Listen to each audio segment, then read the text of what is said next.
नमस्कार बच्चों, मेरा नाम है राहुल और आप देख रहे हैं माई सीबीएसई क्लास। तो गणित का सैंपल पेपर है, अध्याय 2 बहुपद, अध्याय 1 वास्तविक संख्याएं, जिसका भाग 1 भाग 2 कर चुके हैं। जो क्वेश्चन बचे हैं मैं वो आपको टेलीग्राम में पीडीएफ बनाकर दे दूंगा। तो इसमें अध्याय 2 करने जा रहे हैं। तो चलिए एक बार हम विषय सूची भी देख लेते हैं कि हमारे जो चैप्टर कौन कौन चैप्टर आ रहे हैं। तो आपका जो चैप्टर है फर्स्ट तो आ रहा है फर्स्ट टर्म में, ठीक है। सेकंड भी है आपका फर्स्ट टर्म में, ठीक है। क्योंकि सभी बच्चों को तो ये क्या कहते हैं, सिलेबस तो मिल ही गया होगा। जो थर्ड चैप्टर है वो भी आपका सिलेबस फर्स्ट टर्म में है। इसके बाद अध्याय 6, ठीक है, ये आपका फर्स्ट टर्म में है। उसके बाद आपका अध्याय 7 निर्देशांक ज्यामिति, ये फर्स्ट टर्म में है। इसके बाद इसके 6, 7, 8 मतलब कि लगातार ये तीनों भी फर्स्ट टर्म में है। त्रिकोणमिति का परिचय, ठीक है। उसके बाद अध्याय 12 वृत्त का क्षेत्रफल ये भी आपका फर्स्ट टर्म में है, ठीक है। फिर उसके बाद प्रायिकता, लास्ट 15 पाठ आपका जो है फर्स्ट टर्म में है, ठीक है। तो आपके 3, 3, 6, 2, 8, ठीक है। 8 चैप्टर फर्स्ट टर्म में है। तो कोशिश करूंगा जल्दी से समाप्त करा दूं, ठीक है। तो चलिए शुरू करते हैं बहुपद। और शुरू कराने से पहले बता दूं कौन सी जो सैंपल पेपर ले रखा है मैंने, CBSE board examination 2022 golden series का है, ठीक है। तो चलिए बहुपद हम स्टार्ट करते हैं फटाक से। बहुपद अध्याय 2 और क्वेश्चन नंबर 1। प्यारे बच्चों, अगर वीडियो अच्छी लगे तो लाइक जरूर कर सकते हैं। माई सीबीएसई क्लास के टेलीग्राम को भी ज्वाइन कर सकते हैं। कोशिश करूंगा मैं ज्यादा से ज्यादा पीडीएफ वहां देने की कोशिश करूं, ठीक है। लेकिन ऑफलाइन बहुत सारे काम होते हैं, इस वजह से आगे पिछड़ जाता है। दिए गए ग्राफ में शून्यों की संख्या बताओ। ये बहुत इंपॉर्टेंट है, कई बार पेपर में पूछा जा चुका है। अगर मैं आपको पिछले साल का मतलब 2020 का, ठीक है, जो पेपर था ये, ठीक है, 2020 का बुनियादी, ठीक है। तो ये देखो इसमें पूछा गया आकृति 2 में एक बहुपद का आलेख दर्शाया गया है, तो इसके शून्यों की संख्या बतानी है, ठीक है। ऑप्शन वाले हैं, ये पिछले साल पूछा जा चुका है क्वेश्चन, ठीक है।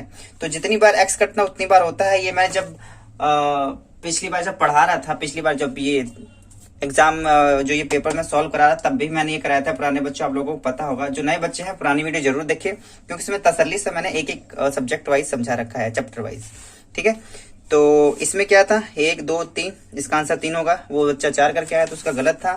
इस वाले में देखेंगे 1, 2, तो 2 कट रहे हैं, तो इसके शून्यों की संख्या कितनी होगी, 2। शून्यों की संख्या 2 हो जाएगी। अब यहाँ देखिए क्वेश्चन नंबर 2 वैसे ही है। निम्न ग्राफ में पी एक्स का शून्यक लिखियो। तो पी एक्स का शून्यक कह रहा है। अब देखो एक्स कितनी बार कट रहा है, यहाँ पे एक बार भी नहीं कट रहा है, बस वाई कट रहा है। तो बच्चों सोचेंगे इस वाला भी है, लेकिन ऐसा नहीं है, एक्स कटना चाहिए। पी एक्स का इसने शून्यक पूछा है, तो यहाँ पे जो पी एक्स का शून्यक होगा वो कितना होगा, 0, क्योंकि एक्स एक बार भी नहीं कट रहा है, जबकि यहाँ एक्स 2 बार कटा था, तो शून्यों की संख्या 2 थी। क्वेश्चन नंबर 3, यदि बहुपद 2x⁻³ minus x² plus 3x minus 1 के मूल a, s तथा v है, तो मतलब ये हम नहीं लगाएंगे, क्योंकि आपका जो है सिलेबस में जो त्रिघात बहुपद इस वाले में नहीं है। आपके जो सिलेबस में है वो त्रिघात बहुपद अब की बार नहीं है, ठीक है। तो यहाँ देखो ये भी त्रिघात बहुपद है, तो क्वेश्चन नंबर 4 भी नहीं लगाएंगे, ठीक है। एक द्विघाती समीकरण के मूल होते हैं, द्विघाती समीकरण मूल जो ज्यादा 2 होते हैं उसके, तो जितनी घात होते हैं उतने ही उसके शून्यक होते हैं, उतने ही उसके मूल होते हैं, ठीक है, ज्यादा से ज्यादा 2। क्वेश्चन नंबर 5 हो गया, निम्न का मिलान करें। अब मिलान करना है। अब देखो इन्होंने मिलान करने के लिए 2 पेज बना रखा है। 2 पेज पे समझाने में थोड़ी सी समस्या आ सकती है, बताओ कैसे मिलान करेंगे, ठीक है। और मिलान लायक इन्होंने ऑप्शन भी नहीं छोड़ा है, चलो कोई नहीं। इस वाले पे आ जाते हैं। निम्न रेखीय ग्राफ में से किस बहुपद के शून्यक नहीं है, किस बहुपद के शून्यक नहीं है। कहा था मैंने जो x नहीं कटेगा उसके शून्यक नहीं होंगे। देखो यह x कट रहा है तो इसके शून्यक होंगे, x यहाँ पे x नहीं कट रहा है तो इसके शून्यक नहीं होंगे, ठीक है। यहाँ पे x कट रहा है तो इसके शून्यक होंगे, यहाँ पे भी x कट रहा है इसके शून्यक होंगे, ठीक है। जो इसका शून्यक नहीं होगा वो b वाला है, तो इसका आंसर हो जाएगा b। और याद रखना ग्राफ वाला हर बार आता है, ठीक। तो चलिए क्वेश्चन नंबर 8 की तरफ चलते हैं। ए एस बहुपद C X minus B X plus A बराबर 0, तो मूल तब होगा ए प्लस एस, मतलब कि अल्फा प्लस बीटा पूछ रहा है, शून्यकों का योग। और याद होगा जब मैं ये सब करा रहा था तो मैंने अपनी जब एक अलग से बनाया था, ठीक है। देखो शून्यकों का योग, शून्यकों का गुणनफल, ठीक है। Alpha plus beta minus B by A होता है, तो अल्फा प्लस बीटा तो minus B by A, minus B by A होता है, माइनस बी बाई ए। तो यहाँ पे बी क्या है, वैसे ही माइनस है, ये फॉर्मूला वाला माइनस और ये वैल्यू वाला माइनस, माइनस बी बाई ए। और ए यहाँ पे क्या है, सी दे रखा है, तो यहाँ पे ए बराबर सी आ जाएगा, ये माइनस से माइनस प्लस हो जाएगा, बी बाई सी बचेगा इसका आंसर, बी बाई सी। तो इसका आंसर हो जाएगा डी, ठीक है। ये याद रखना, शून्यकों का योग, शून्यकों का गुणनफल, ठीक है। ये कई बार काम आएगा आपको। तो चलिए क्वेश्चन नंबर 9 लगाते हैं। पी एक्स तथा डी एक्स को दो बहुपद इस प्रकार के हैं कि D x equal to not zero, तब केवल एक अद्वितीय बहुपद Q x plus R x है जिसमें ये फलाना दिया गया है और इसमें से ऑप्शन होगा। तो इसको भी काफी सिंपल तरीके से कर सकते हैं, ठीक है। जैसा कि आपका होता है कोई भी चीज, अगर जो ये दिया है उसी हिसाब से लिखता हूं मैं। जो ये पी होगा वो आपका यहाँ पे होगा, ठीक है। और जो ये शेषफल होगा आर, वो आर यहाँ होगा जो शेष बचता है। और क्वेश्चन ये आपके यहाँ बचता है, और जिसे भाज्य जो होता है आपका डी यहाँ होता है। अब ये कैसे होगा आपको पता है ना, जो क्यू होता है, सॉरी जो रिमाइंडर होता है वो जीरो से बड़ा होता है। अगर मैं इसका लिखना चाहूँ पी, ठीक है, ऐसे नहीं था, मतलब आर जो रिमाइंडर है वो जीरो के बराबर होता है और जीरो से बड़ा होता है, लेकिन जो जिससे भाग देते हैं उससे हमेशा छोटा होता है। तो ये आपका इस प्रकार से आपको थोड़ा सा घूम के दिखेगा, लेकिन इसका आंसर देखो ये रहा, ठीक है, आर डी इक्वल टू ये वाला, तो इसका ऑप्शन हो जाएगा डी। समझ रहे हो? तो क्वेश्चन थोड़ा सा अलग से घुमा के दे देगा, तो इसमें कंफ्यूज होने वाली बात बिल्कुल भी नहीं है। क्वेश्चन नंबर 10, बहुपद x square plus 5x plus 7 को बहुपद 4x square minus 7 x power 4 minus 7x square minus 6 से भाग करने पर भागफल तथा शेषफल होंगे। अब ये देखो, जो इस बहुपद को भाग देना है इससे, ठीक है, तो इससे हम भाग देंगे किसको, x square plus 5x plus 7। अब यहां ध्यान दो कि ये x पावर 4 बाहर है और x पावर 2 अंदर है, तो ये जिससे हम भाग दे रहे हैं वो बड़ी संख्या होगी। अगर ये कह सकता हूँ, कहना मतलब ये 6 है और अंदर 2 हो गया, तो भाग जाएगा ही नहीं। कितनी बार लेके जाएंगे, 0 बार लेके जाएंगे, ठीक है। फिर 0 बार आएगा और शेषफल क्या बचेगा, ऊपर से 2। जो ये है वही शेषफल हो जाएगा, लेकिन जो भागफल होगा वो 0 होगा, जो भागफल होगा वो 0 होगा, जो शेषफल होगा वही बच जाएगा आपका। इसका तो यही होना चाहिए, 0 है, शेषफल यही है, लेकिन x की पावर 2 ऑप्शन गलत है प्यारे बच्चों, ऑप्शन गलत है। ये तो हो ही नहीं सकता, ये भी नहीं हो सकता, ये भी नहीं हो सकता, यही होना चाहिए, लेकिन x पावर 3 है, लेकिन जो शेषफल है जो ऊपर होता है वही बचेगा, ठीक है। तो इसका मतलब यहाँ पे 2 होना चाहिए था, ठीक है, अब सही हो जाएगा।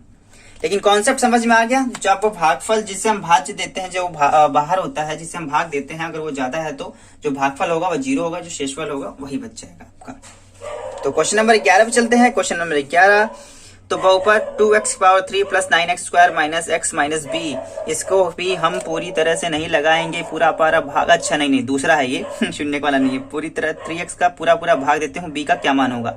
इसको हम इससे भाग देते हैं तो b का क्या मान होगा, तो भाग करके देखेंगे एक बार। क्या है ये आपका 2x power 3 plus 9x square minus x minus B को हमें भाग देना है किससे, 2x प्लस 3 से भाग दे देंगे, तो कितनी बार जाएगा ये जाएगा x square bar, x square bar नीले पेन से लगा देता हूँ, x स्क्वायर बार जाएगा तो ये 2x पावर 3 हो जाएगा, और 3 दूना 6x प्लस में 6x स्क्वायर हो जाएगा। लाइन खींचेंगे, माइनस माइनस काट देंगे, तो यहाँ पे क्या बच जाएगा 3, ठीक है। तो ठीक है, ये थोड़ा सा हमें मल्टीप्लाई करना था, ठीक है। इस वाले से इस वाले में 2x स्क्वायर हो जाएगा, फिर इस वाले में 3x स्क्वायर हो जाएगा। तभी कह रहा हूँ थोड़ा सा गड़बड़ हो गया, 3 एकम 3, यहाँ पे 1 है ना, तो ये 3 दूना 6 गलत कर दिया, यहाँ पे 3 आएगा, यहाँ पे 3, तो घटाएंगे तो 6x स्क्वायर हो जाएगा। माइनस में आपका थोड़े से पसीने हो रहे हैं, कागज रखना पड़ेगा मेरे को, ठीक है बस। तो 6x square minus x minus B, तो भाग देंगे अब की बार कितनी बार ले जाएंगे, 2 3 बार, 3 और एक्स स्क्वायर है तो एक्स पर ले जाएंगे, तो ठीक है।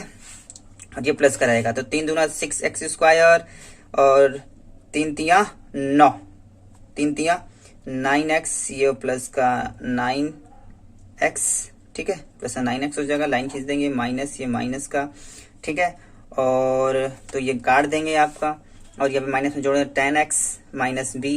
अब कितनी बार ले जाएंगे, एक्स है आपको तो यहाँ पे 5 बार ले जाएंगे, तो 5 दूना 10 एक्स माइनस में, और यहाँ पे अचर पद है तो हम बाहर अलग से लिखेंगे, तो अलग से यहाँ लिख देंगे आपका 5 3 15, ठीक है, तो ये कट जाएगा तो बचेगा आपका बी, ठीक है, और ये माइनस था ये प्लस हो जाएगा, ये प्लस का 15 बच जाएगा, तो क्या बचा बी प्लस 15। अगर बी प्लस 15 बचा बराबर 0 तो b बराबर -15।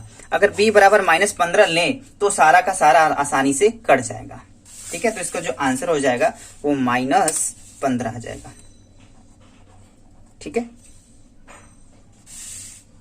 क्वेश्चन नंबर 12 पे चलते हैं। यदि अल्फा प्लस एस, यार अल्फा प्लस एस, यार बीटा इनको बोलाना चाहिए तो मजा आता, क्योंकि हर बार अल्फा प्लस बीटा पढ़ते थे, तो मैं बीटा करके पढ़ लेता हूँ, कोई दिक्कत नहीं होना बच्चों।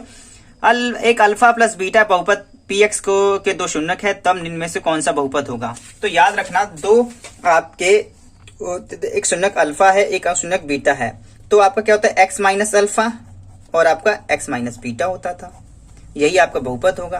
तो इनका आपस में मल्टीप्लाई कर दो, वो आपका हो जाएगा, देखिए यहाँ पे बिना मल्टीप्लाई किए हुए, तो बीटा को हमने s माना था, तो x माइनस अल्फा और x माइनस एस, तो ये x minus alpha x minus S, ठीक है। ये बस बच्चों घुमाने के लिए है, अब बीटा बना के भी हम, क्योंकि जो क्वेश्चन हम कई बार मैंने बच्चों को समझाया अल्फा प्लस बीटा कर समझाया, तो वही दिमाग में कई बार बैठ जाता है, तो उम्मीद है आपको चीजों समझ में आ रही होंगी।